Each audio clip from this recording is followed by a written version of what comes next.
Hello, hello, hello. What an ending to the last chapter. I am reading this. It's been about a minute in between me reading the last chapter and me reading the next chapter. But it's probably a day or two for you guys. But let me just remind you very, very quickly about what happened last time. And I think I'm just going to do it by showing the picture from what happened last time.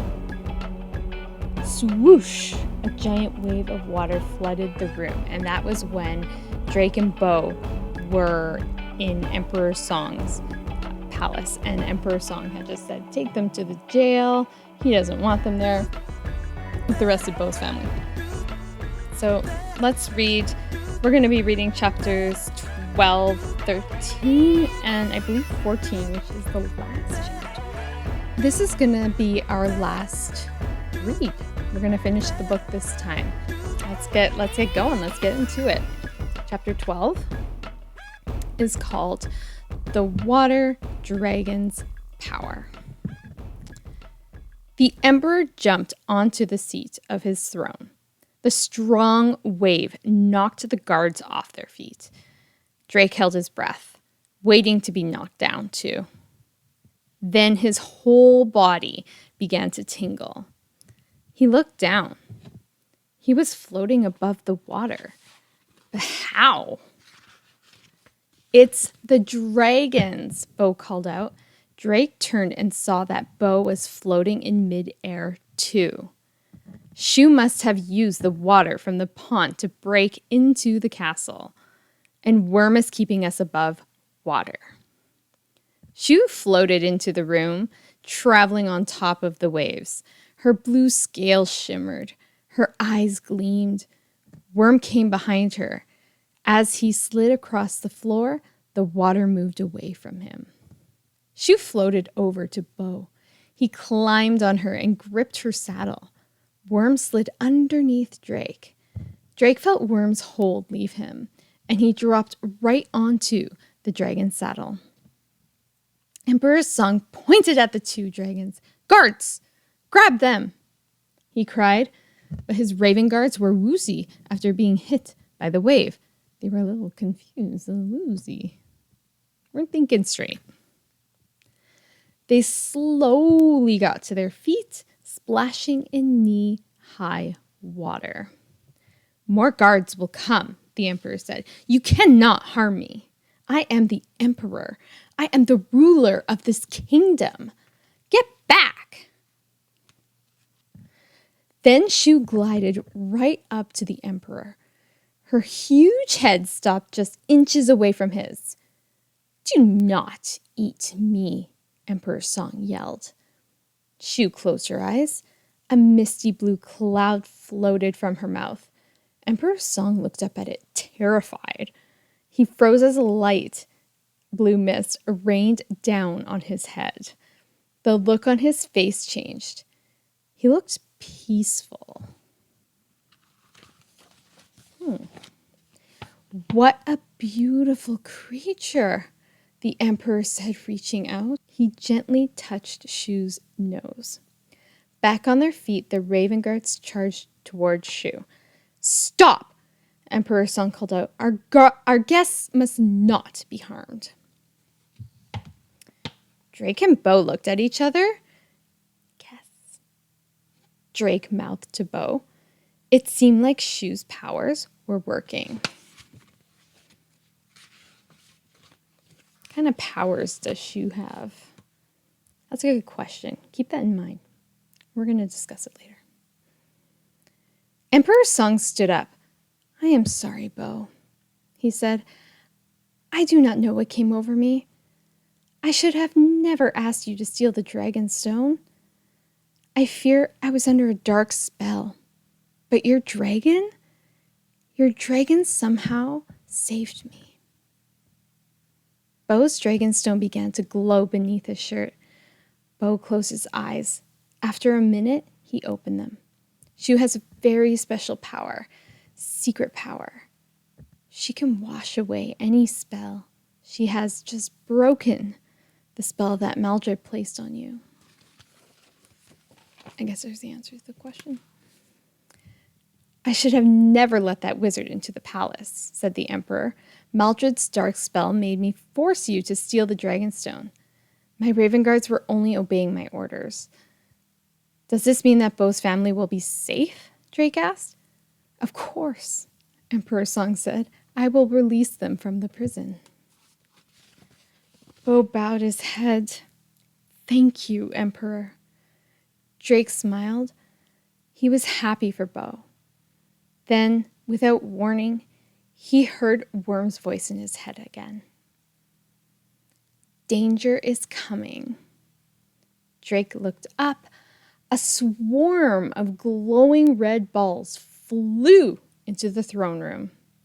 They came at them at lightning speed. It's Maldred's dark magic. Get down, Drake yelled. Chapter 13 is called Battle of the Orbs. The red balls of light darted around the room like angry bees. Zap! One of the orbs shot a beam of dark energy at a raven guard.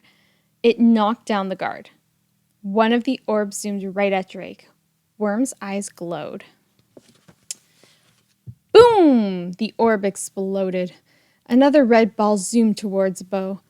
Bam! The orb burst. Worm had used the power of his mind to destroy them. Blast! Shu tried hitting one of the glowing balls with a jet of water, but the water bounced off of it. Around them, the raven guards were jumping and dodging. One swung a fighting stick at an orb, but just like Shu's water, it didn't harm it at all.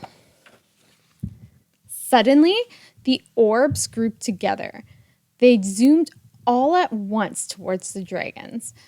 Drake gripped Worm's saddle. Uh-oh. Boom, boom, boom! Worm blasted them with his green light, and they exploded. Then the room became quiet. Drake looked around. Worm had destroyed all of the orbs. Good job, Worm, he said, patting Worm's neck. Emperor Song stepped forward. You and your dragons have saved us again, he said. I thank you. And Beau, I will tell your family of your bravery here today. Thank you, Emperor. Now I must return to Bracken. The dragons need me, said Beau. But please tell my family that I will try to see them soon. I will, said the Emperor, and I am sorry for what I have put them through. I will make it up to them. Beau thanked the Emperor. He and Shu both touched Worm. Goodbye, Beau, said the Emperor. You have made your kingdom proud. Let's go home, Worm, Drake said. They left Emperor Song's kingdom behind them in a flash of green light. Chapter 14. And I believe this is our last chapter. Man, did this book ever go by fast. Chapter 14 is called Rise Against Maldred. Seconds later, Drake and Beau landed in the training room. Rory and Anna rushed over. You're okay, Anna cried. The boys climbed down from their dragons. Yes, replied Beau. My family is safe, and the Emperor is no longer under Maldred's dark spell. Shu and Worm were amazing, Drake said. You should have seen them in action. Then Drake noticed the worried look on the girls' faces. What's wrong? Something has happened to Diego, Rory said. Come see. Drake and Beau followed the girls to Griffith's workshop. Griffith leaned over Diego, who was stretched out on a cot. And a cot is somewhere where you can sleep. I believe it's very uncomfortable, but you can sleep on it. Is he asleep? Drake asked. Not exactly, said Griffith. Diego tried out a new spell to find Maldred, but it put him into a deep sleep. He has been like this for hours. I am very worried. Drake and Bo looked at each other. Griffith, cried Bo. I think we can help. Shu broke the spell that Maldred put on Emperor's Song. She has the power to undo magic spells. Griffith clapped his hands together. What a wonderful secret power. It may be just what we need to break Diego's spell too. Can you please ask her to help him? Bo nodded and turned to Shu. Please wash away the spell that is on Diego. Shu glided right up to Diego. Another misty blue cloud floated from her mouth. It rained down on Diego. Then he opened his eyes. Dragon, he yelled, sitting up. Don't be scared, Diego, said Griffith. It's only Shu. Not Shu, said Diego. I saw another dragon as I slept. What did you see exactly? Griffith asked Diego. Maldred. He had a dragon, an evil dragon with 4 heads. Diego said. Uh-oh. But dragons aren't evil, are they? Anna asked. Not by nature. But when in the hands of Maldred, Griffith's voice trailed off. We should do something, Rory said. Yes, agreed Anna. We need to find Maldred before he and this 4-headed dragon attack the kingdom. Maldred attacked us in Emperor's Song's throne room, said Drake. He sent more red orbs. Lots of them. But Worm blasted them all, added Bo. Griffith stroked his beard.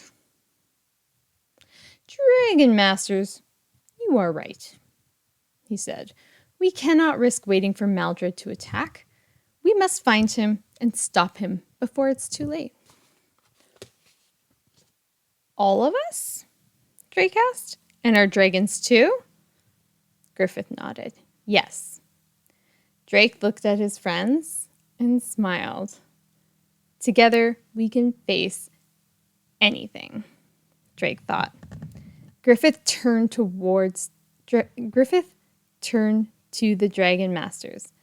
Now then, it is time for us all to rise against Maldred.